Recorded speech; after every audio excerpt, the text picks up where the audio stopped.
আগে এই ভিডিওটা দেখেন। হাসনাত আব্দুল্লাহ, লুঙ্গি ডান্স কোন সিনেমার গান? এটা ইন্ডিয়ান একটা ভারতীয় ফিল্মের খুব সম্ভবত এটা গান, লুঙ্গি ডান্স।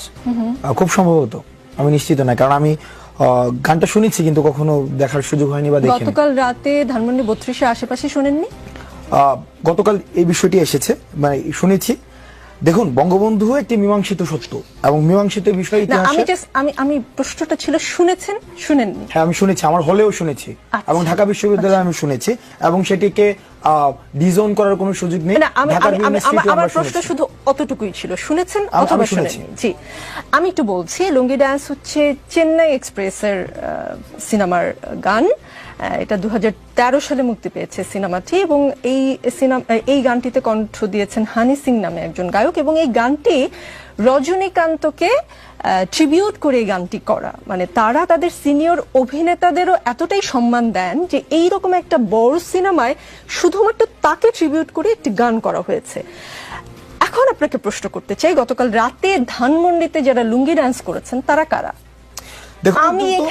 আমি এখানে তৃতীয় কোন পক্ষ এমন কেউ করেছে আমরা করিনি, ষড়যন্ত্রের গন্ধ, গত 15 বছর এগুলো আমি শুনেছি। হাসনাত আব্দুল্লাহ, বেশ শুনেছি।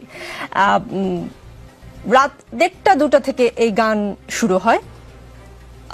আমাদের সংবাদকর্মী ছিলেন সেখানে 2-3 ঘন্টা বা তারও বেশি সময় ধরে চলে। এতক্ষণ পর্যন্ত আপনাদের কানে খবরটি যায়নি এবং আপনারা এসে সেটা থামানোর চেষ্টা করেননি। এইটা কি আসলে আমাকে বিশ্বাস করতে বলেন? মাইয়ার খুব লাগিছে লুঙ্গি ডান্স নিয়ে দেখতেছি। দাঁড়াও মাইয়া, তোমার ড্যাডির লুঙ্গি খুলে দিচ্ছি, আসো। লুঙ্গি ডান্স কেন দেওয়া যাবি না? শেখ মুজিবকে খুব বেশি বুঝে গেছো না? হ্যাঁ, এই যে বুঝে রাখেন, বুঝছেন, এই যে আওয়ামী লীগ কলে ফিরে আসবে এই যে সংখ্যালঘুর ঘাট ধরে আর নারীর ঘাট ধরে, বুঝছাও তো? এইগুলারে আগে সাইজ করে রাখতে হবে। আচ্ছা, আর একটা জিনিস একটু দেখে নেই, ধানমন্ডি 32 নম্বরের 2 পাশে ব্যারিকেডকে দিছে সেনাবাহিনী নাকি স্বরাষ্ট্র মন্ত্রণালয়? সিদ্ধান্তটা কার? মানে আমার জানা দরকার আর কি, কুরকুরানিটা কার? সুপুর নাকি উপদেষ্টার? 32 নম্বরকে প্রোটেকশন দেওয়া যাবে না, সোজা হিসাব। 32 নম্বরের সাথে আমাদের সকল বোঝাপড়া শেষ হয় নাই। যে ব্যারিকেড বসাইছেন সেটা সরান। ভালো করে কইতেছি, ব্যারিকেড না সরাইলে কিন্তু মহাবিপদে পড়বেন। লাঠিগুলি টিয়ার গ্যাস দিয়ে বিপদ ঠেকাইতে পারবেন না। কি বিপদে পড়বেন ভিডিওর শেষে কমুনি। ধানমন্ডি 32 নম্বরের সাথে আমাদের হিসাব আছে। ওই বিল্ডিং এর প্রত্যেকটা ইট জনগণ খুলে নেবে, তারপরে ওই বিল্ডিং এর মুক্তি। জনগণের সাথে ফয়সালা শেষ।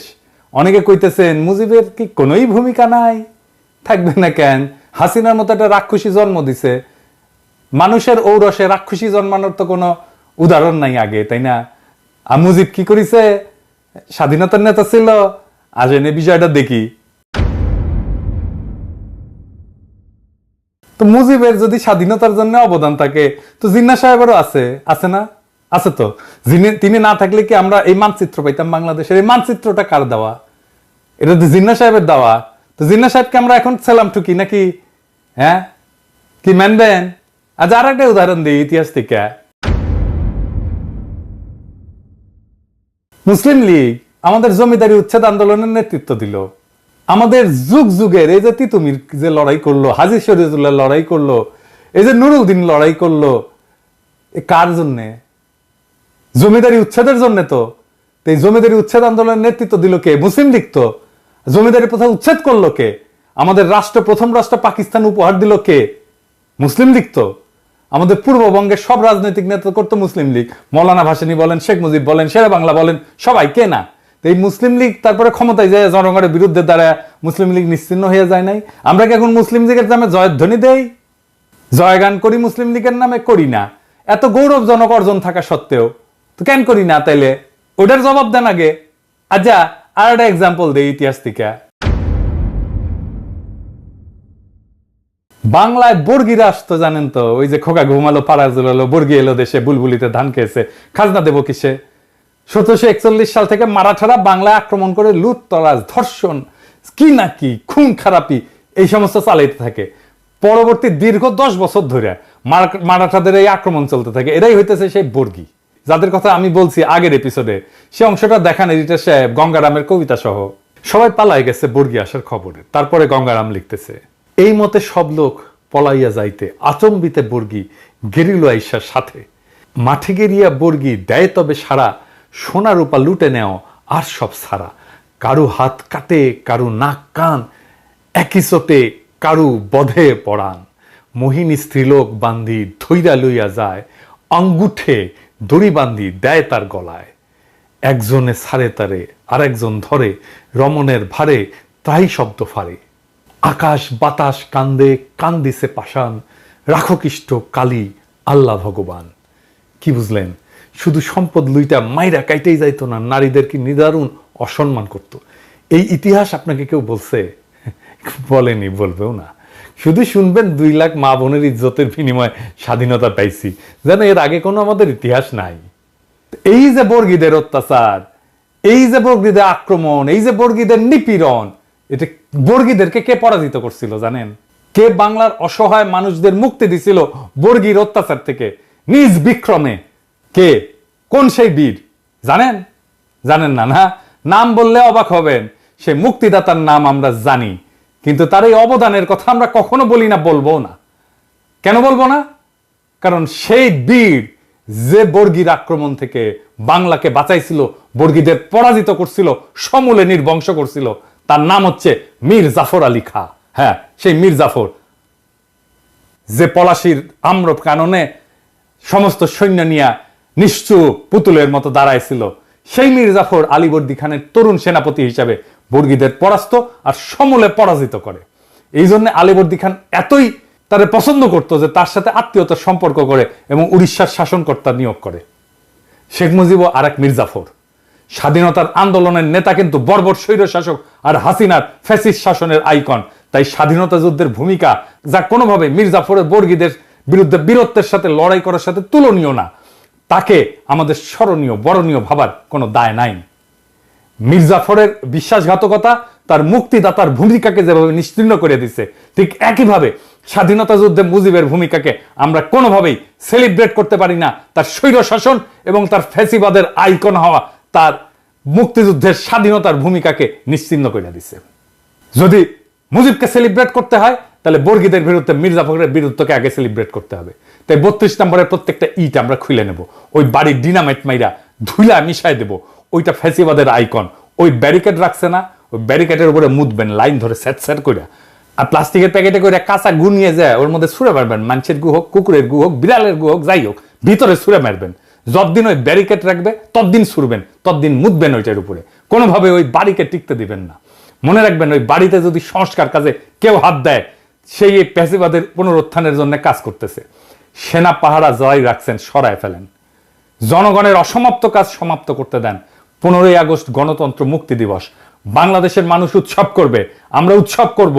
তুই বলার কে রে? হ্যাঁ, লুঙ্গি ড্যান্স না কি করছে? 100 বার করবো লুঙ্গি ড্যান্স। মুজিব বন্দনা বাংলাদেশে করা যাবে না। এই যে যারা কয় যে করলে ইতিহাসের বিরুদ্ধে হবে, ওদের বলবেন মীর জাফর আলী খাঁকে তাইলে আমাদের আগে সম্মান দিতে হবে। ওইটা ইতিহাস না? বর্গীর আক্রমণ ইতিহাস না? খালি পাকিস্তানের শোষণই ইতিহাস? পাকিস্তানের শোষণ তো বর্গীর আক্রমণের তুলনায় কিছুই ছিল না।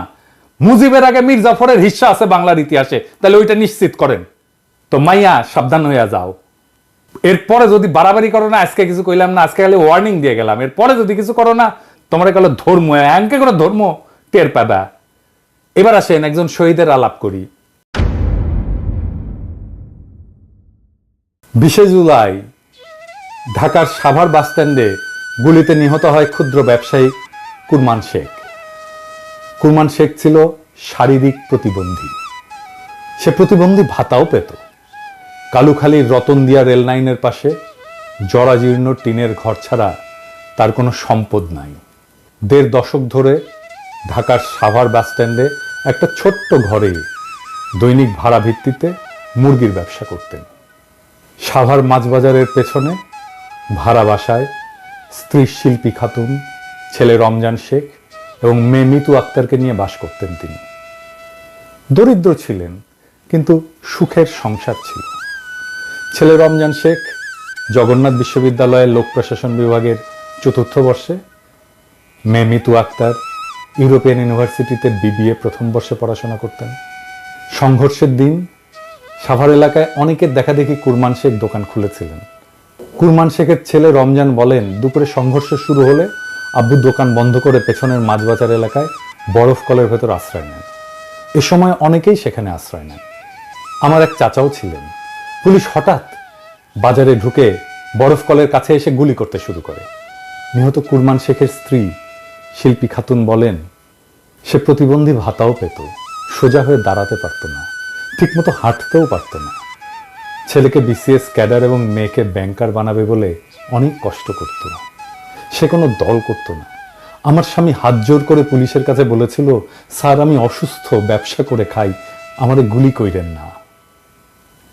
এরপর গুলি করে হত্যা করে পুলিশ কুরমান শেখকে নির্বিকারভাবে। হাসিনার পুলিশ এভাবেই হয়ে উঠেছিল ট্রিগার হ্যাপি, ইনডেমনিটি পাওয়া উর্দি পরা খুনি, যাদের খুন, দুর্নীতি, নির্যাতন, নিপীড়ন করলে কোনো শাস্তি পাওয়ার কোনো ভয় ছিল না। এই বিপ্লবের প্রথম প্রহরেই সেই পুলিশ নিদারুণভাবে কাপুরুষের মতো পরাস্ত হয়েছে সারা দেশে। এদের পান্ডারা হয়েছে পলাতক। কিন্তু এই ইতিহাস আমরা লিখে যাব, বলে যাব যুগ যুগ ধরে, যেন মানুষ এই অমানুষগুলোকে চিনে রাখে, যেন মানুষ এই হাসিনার দুঃশাসনকে চিনে রাখে, যেন মানুষ হাসিনার এই রক্ত পিপাসাকে মনে রাখে। ইনকিলাব জিন্দাবাদ।